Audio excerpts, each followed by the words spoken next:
Very good evening students. आप सब कैसे हैं? उम्मीद करते हो कि बहुत बेहतर होंगे। तो आज हम लोग फिर अगेन न्यू टॉपिक के साथ आ गए हैं। न्यू टॉपिक को आज हम लोग डिस्कस करेंगे।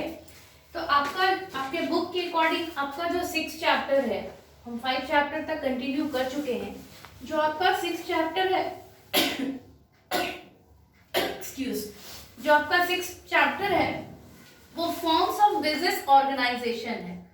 फॉर्म्स ऑफ बिजनेस ऑर्गेनाइजेशन मतलब व्यवसाय संगठनों के प्रकार या प्रारूप। सिंपल, व्यवसाय संगठनों के प्रकार या प्रारूप की बात करते हैं। ठीक है, व्यवसाय संगठन के प्रकार या प्रारूप। तो सिंपल समझिएगा, जब हम बिजनेस ऑर्गेनाइजेशन की बात कर रहे हैं यानी व्यवसाय संगठन की बात कर रहे हैं, व्यवसाय संगठन की बात कर रहे हैं, तो मेनली इसको 3 पार्ट्स में बांटा गया है। 3 तरह का बताया गया है। ठीक है, पहला क्या बताया गया है? पहला बताया गया है प्राइवेट सेक्टर। प्राइवेट सेक्टर जिसको हम लोग जानते हैं निजी क्षेत्र के नाम से, है ना, निजी क्षेत्र के नाम से हम लोग जानते हैं। सेकेंड जो है वो है आपका पब्लिक सेक्टर। पब्लिक सेक्टर मतलब सार्वजनिक। ठीक है, सार्वजनिक क्षेत्र। और जॉइंट सेक्टर आपका थर्ड है। जॉइंट सेक्टर जो होता है वो क्या होता है? मिश्रित। ठीक है, क्या होता है? मिश्रित होता है। ठीक है, सिंपल समझ में आता होगा। अगर हम सेक्टर्स की बात करें तो हमारे व्यवसाय प्रारूप को, व्यवसायिक संगठन के प्रारूप को 3 पार्ट में बांटा गया है। It is of 3 types. ये 3 तरह का होता है। पहला निजी, है ना, निजी क्षेत्र, दूसरा सार्वजनिक और तीसरा मिश्रित। ठीक है, यहाँ आप क्षेत्र अपना लिख लीजिएगा अगर आपको कोई भी तरह का डाउट है तो। हिंदी में प्राइमरी सेक्टर, पब्लिक सेक्टर और ज्वाइंट सेक्टर की हम बात कर रहे हैं। आपको लिखना है तो आप लिख सकते हैं। अब इसमें भी जैसे प्राइवेट सेक्टर्स है तो इसको भी 2 पार्ट में बांटा गया है और इसको भी 2 पार्ट में बांटा गया है और इसको भी 2 पार्ट में बांटा गया है। सिंपल समझिएगा, इनको 2 पार्ट में क्यों बांटा गया है? क्योंकि एक इनकॉर्पोरेटेड बताया गया है और एक नॉन इनकॉर्पोरेटेड बताया गया है। ठीक है, हम ये सिर्फ समझाएंगे, आपको पूरा डिटेल्स में भी समझा देंगे। एक एक चीज लिखना है, एक एक चीज संभव नहीं है, तो चीजों को समझिए। कॉर्पोरेटेड और इनकॉर्पोरेटेड जो बताया गया है, इनकॉर्पोरेटेड का मतलब होता है निर्गमित और नॉन कॉर्पोरेटेड का होता है गैर निर्गमित। आपने जब पढ़ा था फॉर्म्स ऑफ बिजनेस ऑर्गेनाइजेशन में तो पढ़ा था आपने सोल प्रोप्राइटरशिप। सोल प्रोप्राइटरशिप पढ़ा था, आपको याद होगा। ठीक है, सोल प्रोप्राइटरशिप के बाद था आपका joint Hindu family business. Joint Hindu family business. ठीक है, हम लोग एक एक करके डिस्कस करेंगे तो कंफ्यूज होने की आपको जरूरत नहीं है। जॉइंट हिंदू फैमिली बिजनेस और उसके बाद है आपका पार्टनरशिप और उसके बाद है आपका संयुक्त साहस यानी जॉइंट वेंचर।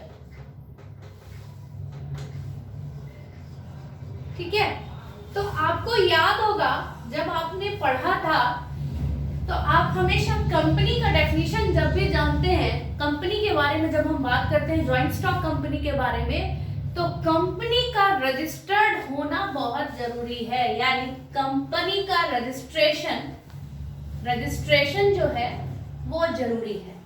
तो ठीक है, that is known as incorporation. यानी हम निर्गमित करते हैं, यानी किसी भी जो भी रूल्स रेगुलेशंस हैं, जिस भी बिजनेस के, कोई भी बिजनेस हम कर रहे हैं तो रूल रेगुलेशन के तहत हम अपने कंपनी को रजिस्टर्ड करा रहे हैं, that is known as incorporation, ठीक है, और इनकॉर्पोरेटेड या हिंदी में हम लोग इसको निर्गमित कहते हैं।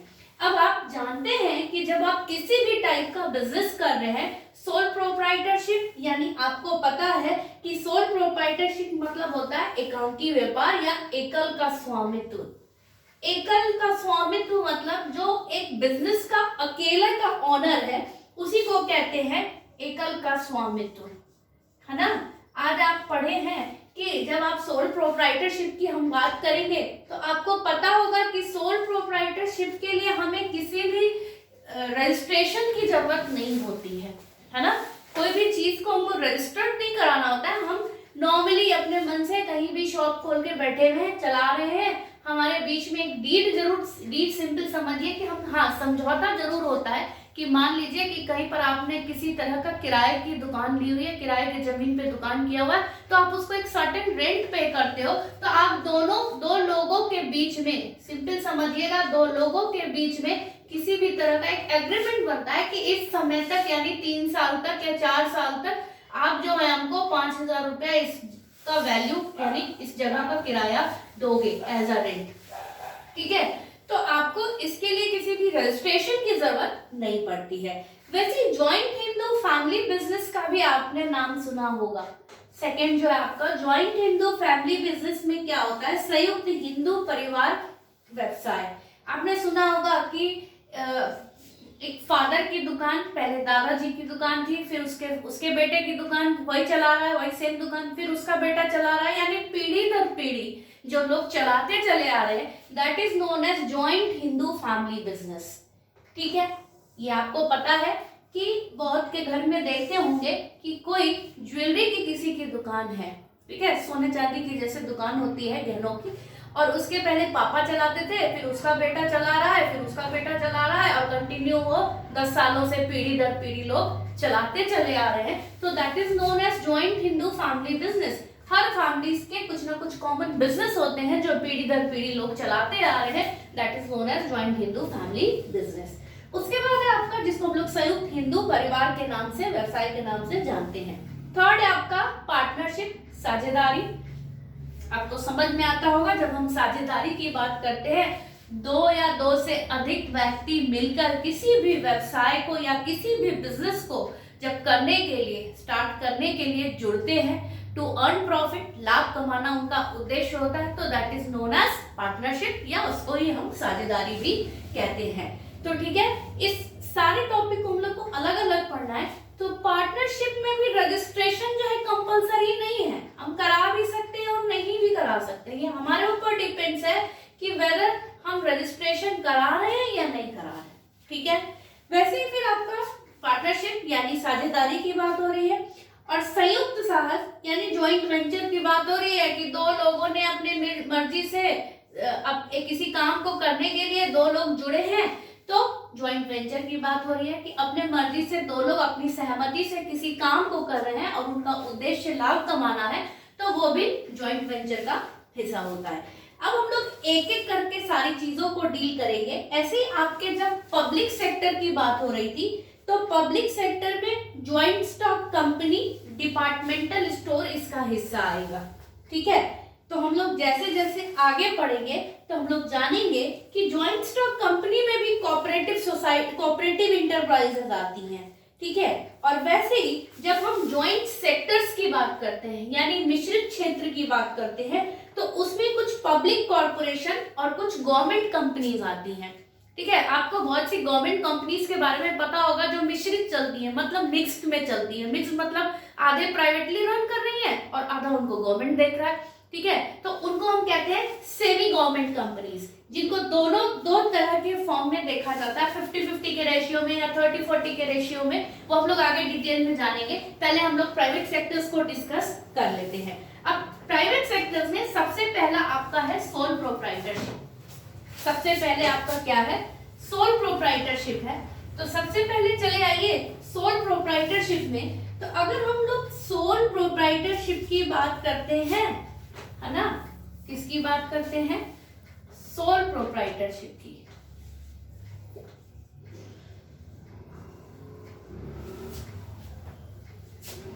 या सोल ट्रेड भी आप बोल सकते हैं।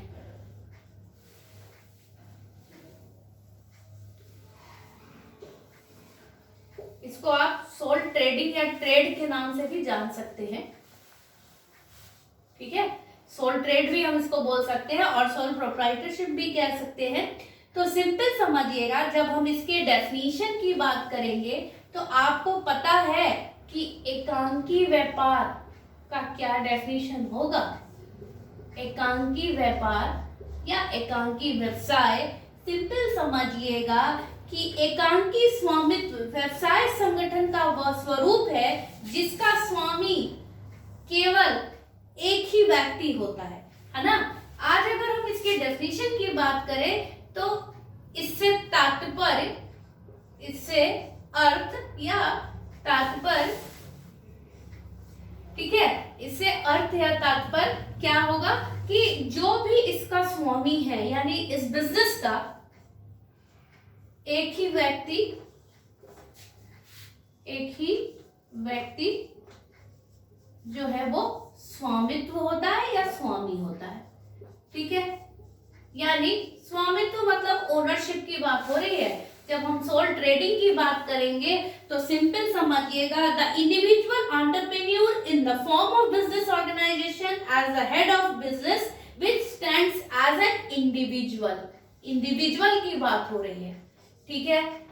आपको ये पता है कि सोल प्रोप्राइटर या सोल ट्रेडिंग की, जब हम ट्रेड की बात करेंगे तो सोल ट्रेडिंग में क्या होता है, हर बिजनेस में एक ही व्यक्ति होता है जो मेन स्वामी होता है, जिसको मेन ओनर कहते हैं, और वही पूरे बिजनेस को देखता है और इस बिजनेस से रिलेटेड जो भी डिसीजंस हैं वो पर्सन ही लेगा, क्योंकि उसका मालिक कौन है, वही है। तो आप एक अच्छा सा डेफिनेशन ये याद कर लीजिएगा कि एकल स्वामी वो व्यक्ति है जो अपने स्वयं का व्यापार देखता है अर्थात या चलाता है, अर्थात बिना साझेदार के वो अपनी पूंजी लगाता है, अपने श्रम प्रयुक्त करता है, ठीक है।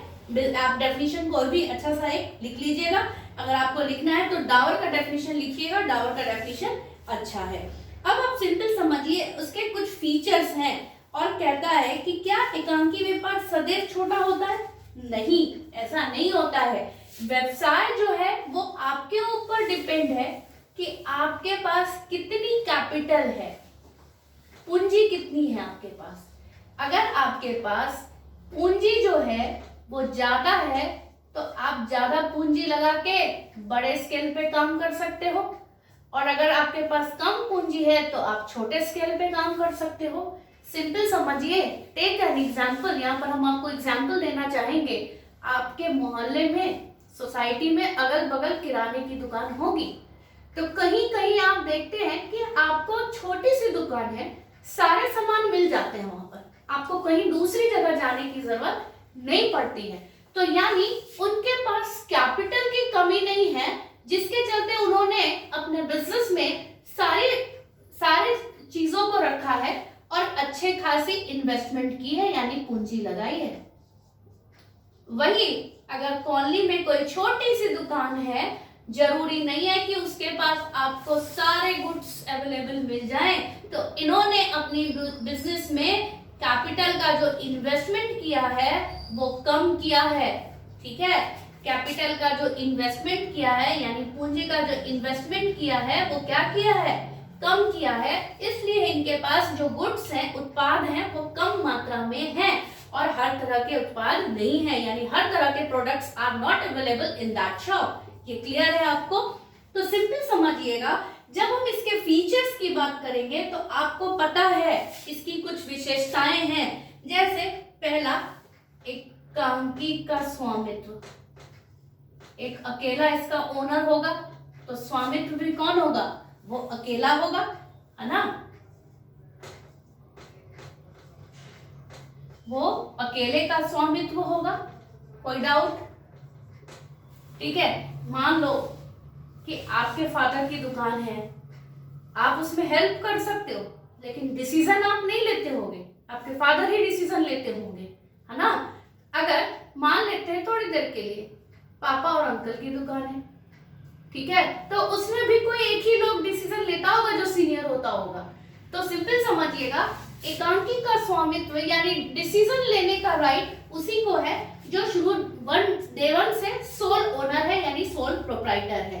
ठीक है, उसके बाद है असीमित उत्तरदायित्व यानी अनलिमिटेड लायबिलिटीज, असीमित उत्तरदायित्व। ठीक है, असीमित यानी क्यों बोला जा रहा है उत्तरदायित्व, सिंपल समझिए, अगर किसी भी चीज की लायबिलिटी है ना, अगर मान लेते हैं अनलिमिटेड लायबिलिटीज की बात हो रही है, लायबिलिटी की बात हो रही है, तो लायबिलिटी ऑब्वियस सी बात है अनलिमिटेड लायबिलिटीज है।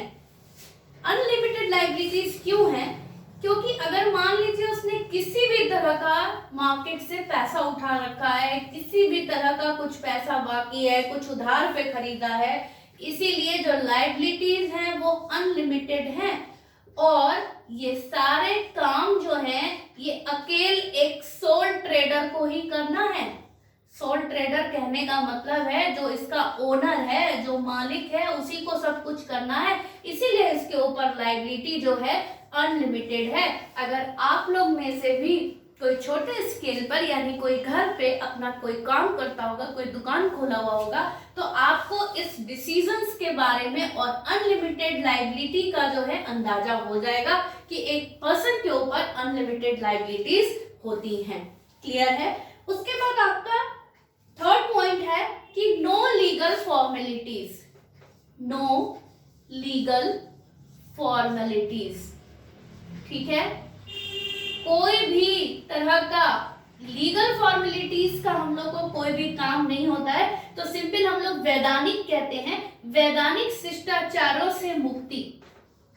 ठीक है, वैधानिक शिष्टाचारों से मुक्ति, या आप कह सकते हैं कि वैधानिक कानून से भी मुक्ति। ठीक है, क्योंकि सिंपल समझिए वैधानिक से क्यों मुक्ति मिलती है, क्योंकि आप आसानी से कोई भी दुकान खोल सकते हैं।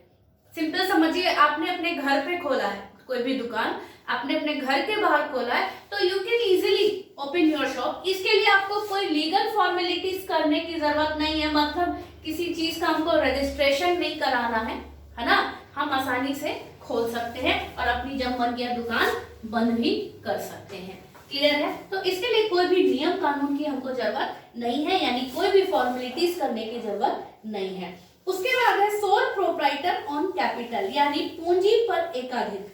अब सिंपल समझिए, जब सिंपल आप कैपिटल लिखिए, पूंजी लिखिए या कैपिटल लिखिए, ठीक है, सिंपल समझिए, आपके पास पैसा है तो इन्वेस्टमेंट आप ज्यादा करिएगा और सोच समझ के करिएगा, क्योंकि आप अपने मार्केट की कंडीशंस को समझ रहे हैं।